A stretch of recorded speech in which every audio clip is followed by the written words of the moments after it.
Well, it's good to be with you this morning. We have this last session in this Call to Life series. Next week is the Feed My Starving Children event. Did your groups get signed up with Elizabeth? Great. Do you need any more help with that? Nope? Okay, perfect. I did put out a resource sheet from the Call to Life series from the Collegeville Institute where this stuff comes from. The book I wanted to highlight on this sheet that I like a lot is the last one on the list by Parker Palmer. It's a real small book, and it's Let Your Life Speak, Listening for the Voice of Vocation. Have any of you heard of Parker Palmer? Oh, he's just a gem of a person. He's an educator. He really cares about crossing boundaries and lines and finding good ways to have good dialogues. He writes really well about, he talks about how our soul is within us and is actually quite shy. And that's what this book is about, is trying to find a way to let your shy soul come out. And I know that sounds does that sound weird to you? Your soul is shy. But he talks about how we put on a lot of different layers to cover up who we really are.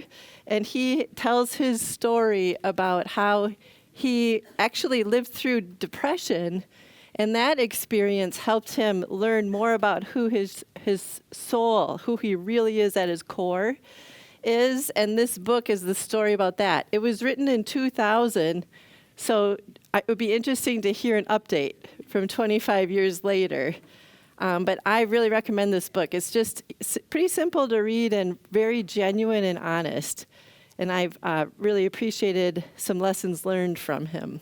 But these other resources are also good. This one just happens to be one that I really like. Okay, we are ending our Call to Life series. This is for me, a series about how God is the creator and continues to create and keeps bringing life into the world, including inviting us to be a part of that continual life-creating way that God is just so creative, always making new things happen, always inviting us to participate in God's healing work in the world. And a couple weeks ago, I used two words that I had come across, that God really invites us to help God in this project to make the world more just and more gentle. And God invites us to work alongside with God as the people God's created us to be as we are right now and continuing to grow into in the future our whole life long. Even, I believe, at the moment of our very last breath, as we make that transition into that whatever life looks like on that part of eternal life, after we transition through death into that part of life. I hope in this series you've had a chance to reflect on who you were, what your life was like as a child, what your life was like as a teenager, young adult, wherever you are in your life, if you're in midlife right now or beyond. This journey of vocation, and that vocation is about a relationship with God, and that we're called to live in this relationship to bring life to the people around us, in our families, in our neighborhoods, wherever we volunteer or work. We've considered how God calls, our plans and God's plans, how sometimes we're surprised by where life leads us, and sometimes our plans actually work out. It's great when that happens. We've discussed how we have many callings, that we live into a variety of roles in our life, but we have one life to live, even with all those many callings. And last week, we talked about the struggles and the challenges, and even I would use the suffering we endure, and how God continues to call us, even in the midst of the hardest times in our lives. So today we're going to look at changes over time, and we're on page 33. And the opening scripture is from Ecclesiastes, very familiar one. I'm going to read this twice, and the first time I'd like you to just listen to it with fresh ears if it's possible, just to imagine that it's your first time hearing it. And then the second time I go through it, I'd like you to reflect on this long list of times and which one speaks to your life right now. And I'll give you some time to go through that list and circle the place where you feel like best resonates with or reflects where you are right now in life. So for this first time through, listen with fresh ears. Just receive this scripture and don't do too much thinking. Just listen. For everything there is a season and a time for every matter under heaven. A time to be born and a time to die. A time to plant and a time to pluck up what is planted.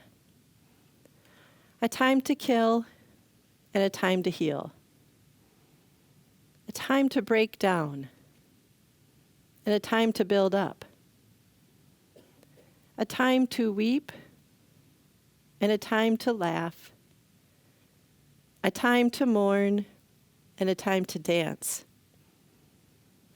A time to throw away stones and a time to gather stones together.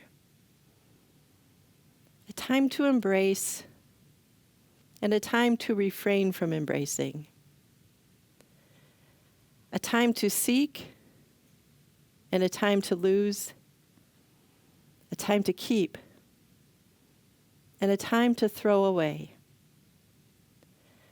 A time to tear and a time to sow. A time to keep silence and a time to speak.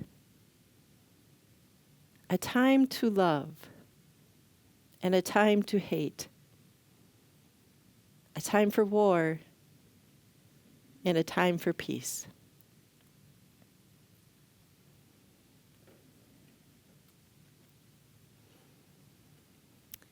As you listen again, see which one catches your attention and what time speaks to your life right now. And after I go through the list or reading again, I'll give you time to just look at it and circle the one that you think reflects your time right now.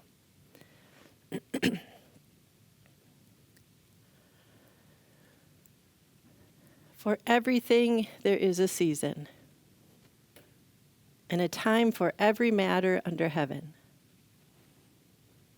A time to be born and a time to die. A time to plant and a time to pluck up what is planted. A time to kill and a time to heal. A time to break down and a time to build up. A time to weep and a time to laugh. A time to mourn and a time to dance. A time to throw away stones and a time to gather stones together. A time to embrace and a time to refrain from embracing.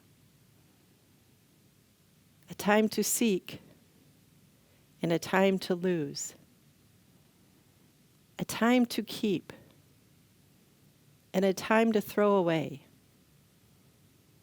A time to tear and a time to sow. A time to keep silence and a time to speak. A time to love and a time to hate. A time for war and a time for peace.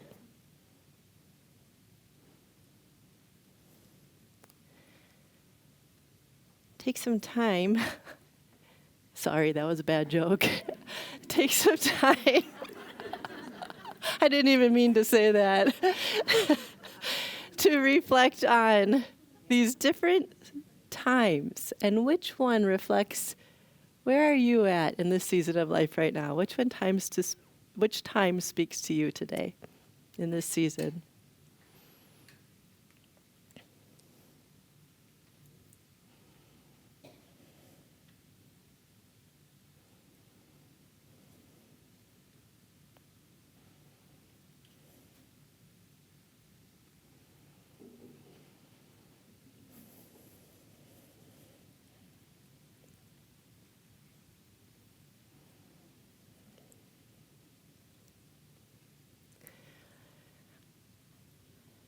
Now I'd love for you to share with someone near you which one you chose. And you can share however much you want, if you want to give a little detail or not. Just say, this is my time. That's all I want to say about that.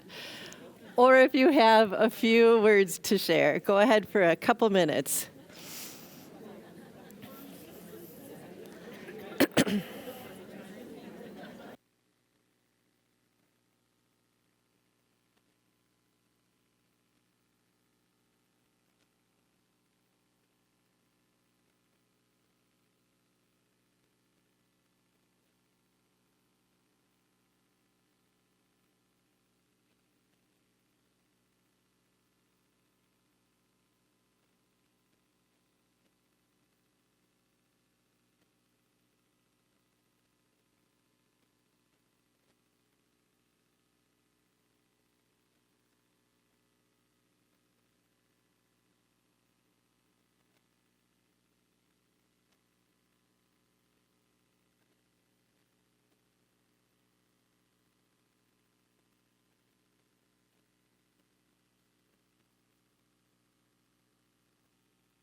And 30 more seconds.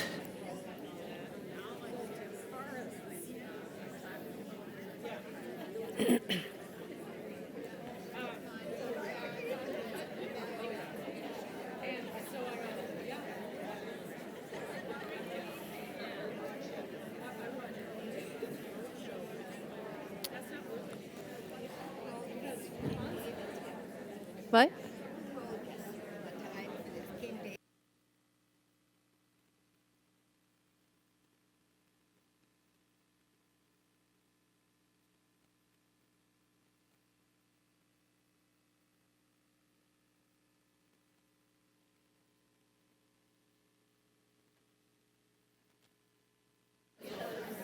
Okay, I'll bring your attention back to me. What seasons is this group in right now? We don't need any details for the large group, but what season did you find yourself in? You don't have to say anything else, just whatever season you're in. This is from the book of Ecclesiastes, so it's part of the wisdom tradition. The wisdom tradition of the Old Testament. So I think, and I haven't done any deep dives into Ecclesiastes recently, but I think it's a collection of sayings that come from the tradition. That's like, have you read Ecclesiastes? What's that? Yeah, if you go home today and start reading part of Ecclesiastes, it's real interesting. It's like, I'm totally blanking on what the great, shoot. It's so good, and I can't come up with it. But I do know it's part of the wisdom tradition. I don't know who specifically it was written for or who wrote it, but I think it's a collection of sayings that was part of the oral tradition. It's poetry. It's in line with Psalms, Proverbs, Job, Song of Solomon, and it's in that group in the Bible. So real beautiful poetry, it's got a lot of Holy Spirit vibe in the book of Ecclesiastes. Written by Solomon later in his life. Okay. So what seasons came up for you?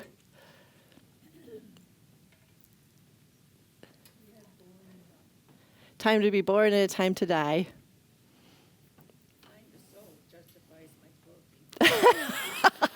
Time to sew justifies my quilting. I say embrace it. That's perfect. A time to keep and a time to throw away. Yes, a time to keep and a time to throw away. Who else could relate to that one? Yes, that one caught my attention too. Anything else? A time to dance. I bet all of us have memories that come up for each of these phrases. Is that right? I noticed that in myself as I read it. That I've experienced these times throughout my life, and I love that because it shows us how rich our life is, how varied it is. And if you go to page 34, and the second paragraph, it begins with, as we grow into our callings. As we grow into our callings, we learn that vocations are rarely a smooth, straight line from point A to point B. Instead, most people's lives take many twists and turns, stops and starts in terms of vocation. We may have seasons when our sense of calling feels strong and other times when we feel lost or confused. Sometimes one calling may end and a new one begins. Sometimes we may have to say no to an opportunity that arises. There are numerous transitions within our vocations themselves. Our friendships mature, our marriages evolve, our careers shift. But all these changes and the questions, doubts, fears, and joys they bring are part of the reality of vocation. I need this reminder. I don't know about you. The vocation is not a clear line from point A to point B. That gives me a sense of relief. Does that do that for any of you too? It's nice to have a resource that really does name how our lives are full of twists and turns. They're not just simple. Our plans don't go the way we plan, and sometimes they turn out perfectly. But I think it's important, especially as people of faith, to know that twists and turns are part of the life that God gives us. And God also gives us freedom to respond to the twists and turns that we encounter in our life. And sometimes with that freedom, we're going to make great choices. And sometimes there's something that just holds us back, and we make a mess of things. And it all belongs. God can even use our messes. At least that's what I'm trusting in. I think this next, number one, imagine your life in the past as a river. We don't have a lot of time for this, but I would love to give you the chance on the back of the resource page that I gave you to start from today and look backwards and draw your life as a river. And this suggests to think about where have been the twists and turns. Where were the boulders or the rapids? Where was the calm after the choppy waters? When did your river flow fast and strong, and when did it slow to a trickle? If you wish, sketch out a picture of your river, note down a few lines about how you imagine it. Let's take a few minutes just to do that. You won't get everything in a few minutes. But for me, this exercise has been really helpful, especially when I've done it on my own in my journal as kind of a prayer. And I start with this day where I'm at today and then look back and draw what my life looks like as a river.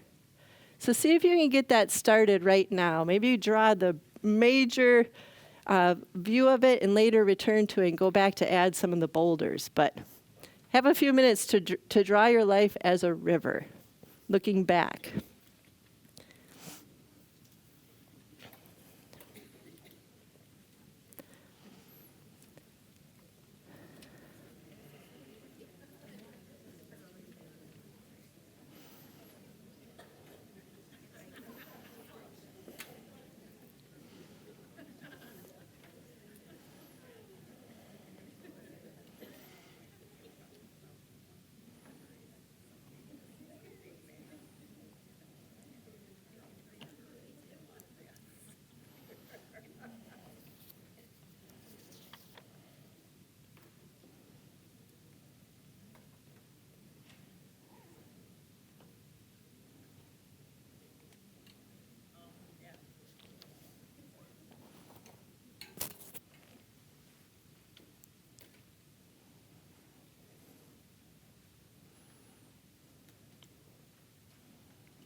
Have you found some twists and turns?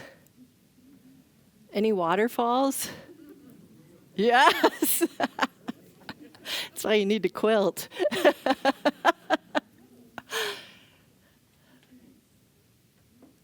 Have you discovered the peaceful places? No?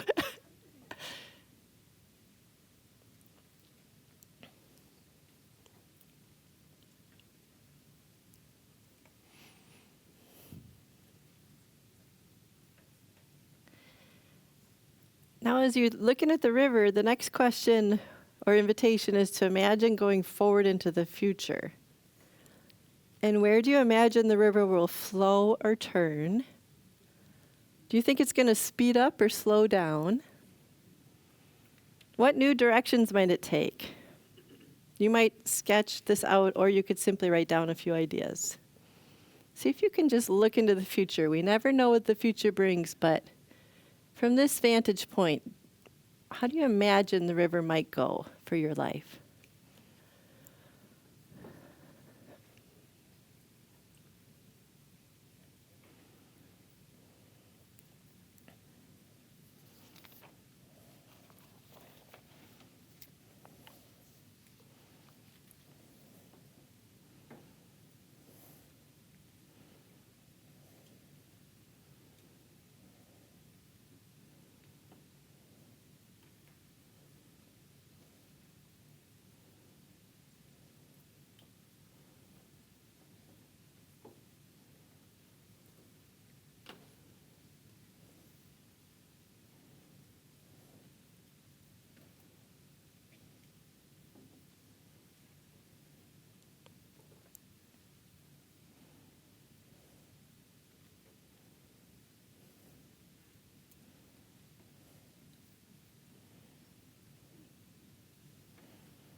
Okay.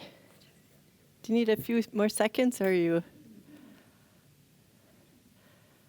If you find this meaningful, I encourage you to continue just drawing on this river. For me, exercises like this have been really helpful to look back on my life and see what it's been, and then to look forward, but also to do that in the context of my relationship with God. And just to notice how God and I and a community, maybe sometimes small, maybe sometimes larger, how we've all been somehow working together mysteriously. And it felt like God was doing something. Does this make sense what I'm saying? Raise your hand if it does or doesn't. I don't know. Vocation is not an easy thing to talk about because God doesn't give us those big road signs that we long for.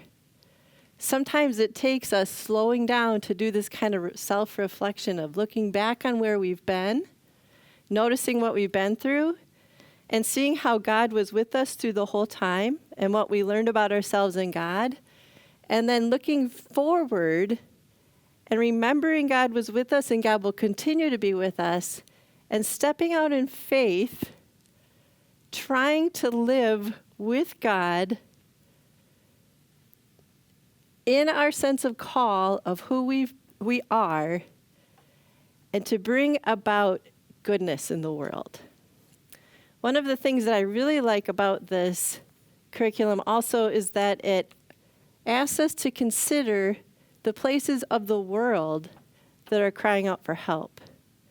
And how might that be a way that God is also inviting us to say yes and to live?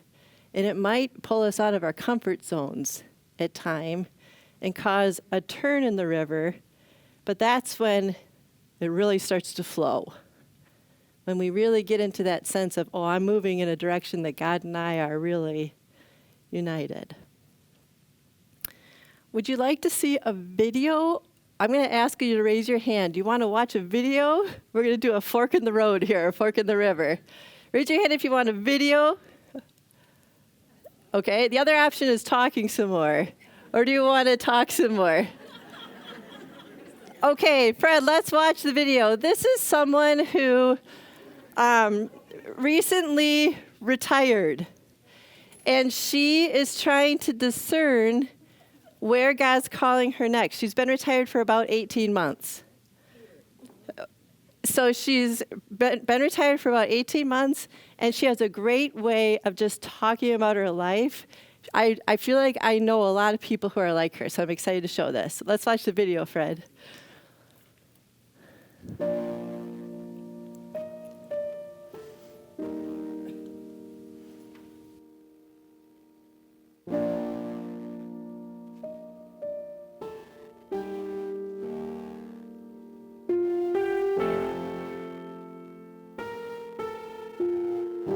When I retired, I found a real loss there. I didn't know how to put my life together. I went from this really clearly defined role in my life, a teacher, very defined, as I had defined it and the world defined it. And I think we're a society of doers, and we define who we are by what we do. And I wasn't doing anything. I wasn't working, I wasn't volunteering. Health was kind of an issue, so I had some limitations. That was sort of an excuse for why I hadn't figured it out. But it was really hard to put together what was going to come next, and I never expected the struggle. And I think in not having a family, I couldn't say I wasn't part of a family. I didn't quite know where I fit in anything, but I sort of had to redefine what had value in life and where I could serve. But it took a while, about a year and a half, to kind of hem and haw and not answer questions and just make some decisions about what's the rest of my life worth. There have been students who I've been told through testing or through my own diagnostics or psych reports that they could not learn to read. They're just neurologically, that was not going to happen. We needed to find some other ways for them to learn. And there are times when I felt like, with a few students in particular, that I could crawl inside of them and and figure out how their heads worked. I could see in them a presence. We're all made in the image and likeness of God. I absolutely believe that. And given that, there's divinity, there's a wonderment, there's a something there. And if I do the right thing at the right time and can connect with that, or believe I can connect with that, and it's a flash. It's not there were moments when I knew I was on the right path, but I saw something special in them, and I absolutely believe that. I think faith it's not something that's easy to talk about, but it's something I can sense sometimes by looking, in people's eyes, in the movement. But I believe that God is there. I look at my life as a rope tow. I learned how to ski in the days before the big hills were just coming in. But being as weak a skier and as bad a skier as I was, and as early in the era of skiing, there were farmers who had hills on their land, and they would put rope tows up. And when the ski hills first opened, rope tows were what was on the bunny hill for beginners. And as you go up a rope tow, one hand's in front and the other's in the back, and you hang on. And as you go up that rope tow, paths are made for each of the skis. And if you're there early in the morning and you're a reasonably good skier, the paths are straight, so you go straight up the hill. If you get there later in the day or you're not such a good skier, you might end up riding in paths where one ski is higher than the other. Sometimes they go together, sometimes they bow apart, but you eventually get to the top, hopefully, unless you fall off and then you start all over again. But my life is sort of like that. I feel like I'm hanging on to something. I don't know that I've ever asked God what to do with my life, but I have made decisions, and I have found, looking back in my life, that the decisions I thought I was making and then going to carry through on often ended up being something else. I don't ask God what's next anymore.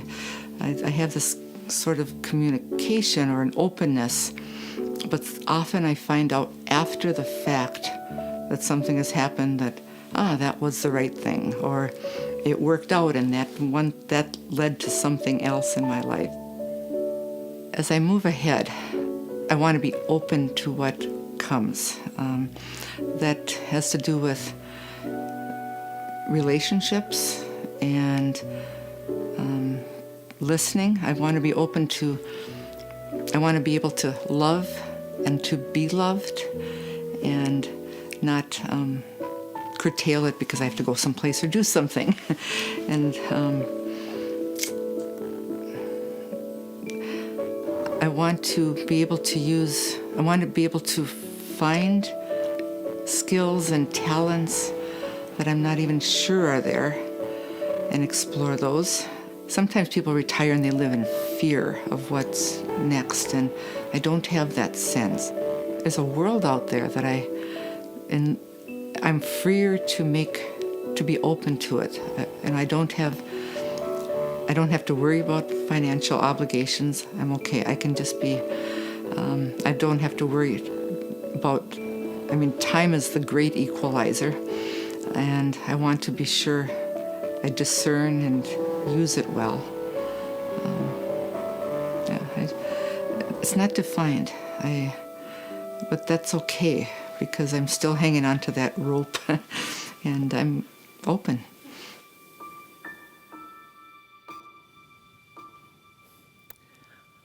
What caught your attention in what Peg said? Anything? Anything you resonated with, or just? I love the word discern. What do you like about the word discern? You're taking time, you're trying to find an answer or explore something. Yeah. I like that. She likes the word discern because it's like the feeling of taking time, trying to explore something. You don't need to rush a decision. I like that word too, and I think that Peg really does a nice job of showing that. She really is thoughtful and open at the same time. That's one of the things I really liked about her, and she kind of shows how to live discernment. What else caught your attention? I liked when she talked about teaching, because I started my career as a teacher, and there were some kids that just couldn't get it. And no matter how I tried to help them, it was not there. And then I'm kind of thinking, are these the kids that maybe were autistic, and I didn't know it? Mm-hmm. So you liked how she talked about being a teacher, and sometimes it worked and sometimes it didn't, and the questions that came up with you and your own experience of the kids who couldn't. Yep, get in the child's head. Anything else about Peg? So my only experience with a rope was being set with a skiing for the first time, but with the improper hand apparel. And if you don't have the right type of gloves, it just slips. And so a lot of times I think about that. It's like you can go through many slipping stages where you just feel like you can't hold on and things are just out of grasp. Could you hear her what she said?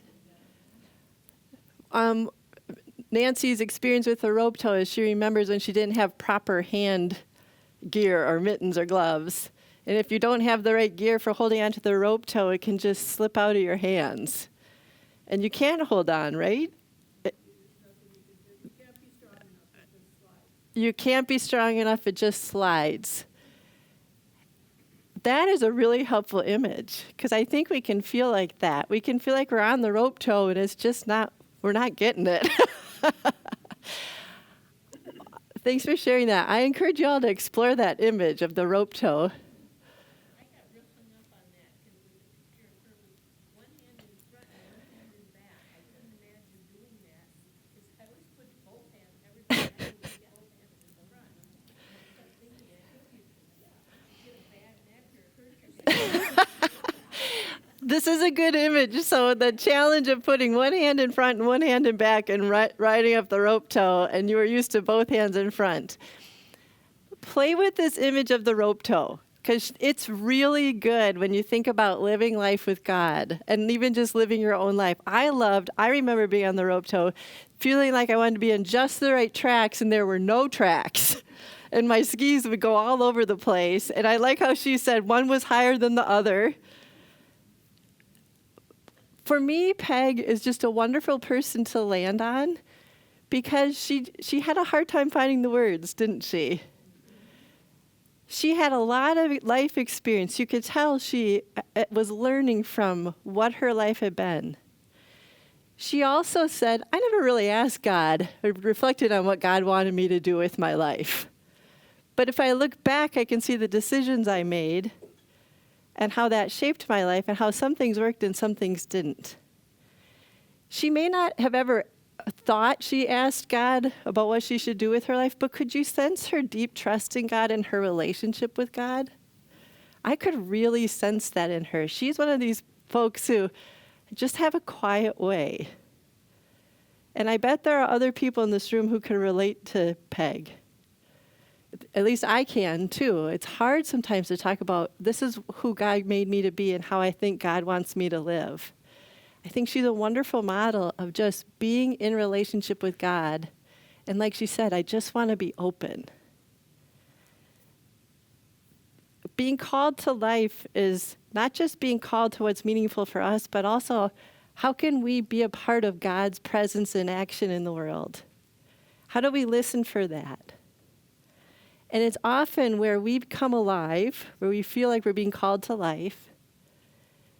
And sometimes it's a mystery what it looks like. It can be really big or really small. Let's look at this list on page 36, and we'll end here.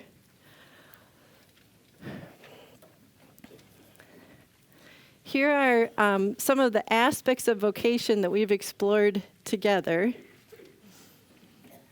Do you see where I am on the top of 36 with the bullet points? Vocation is a relationship with God, a dialogue of listening and responding. Vocation is personal. It looks different for each of us with our unique gifts and circumstances in our particular context. Vocation is for others. We offer our gifts in service to help those in need and enrich the lives of those around us. Vocation relates to our whole life, who we are, what we do, and how we live. It includes our work, relationships, passions, and identity. Vocation can be both bigger and smaller than we often imagine. It includes the big picture, the ultimate meaning of our lives, and the daily details of our everyday decisions. Vocation is lifelong. It is a changing reality that evolves over the length of our life. A lot of times in church, we just kind of flippantly say, how are you being called? And that, for me, is such a huge question. And there are all kinds of dimensions to how God calls us to live and how we live into the vocation of participating in God's bringing the kingdom to earth. And I just want to lift up the quilting example and my piano playing. The things that give us energy and life and a sense of calm and a sense of God's presence with us are definitely a part of our vocation.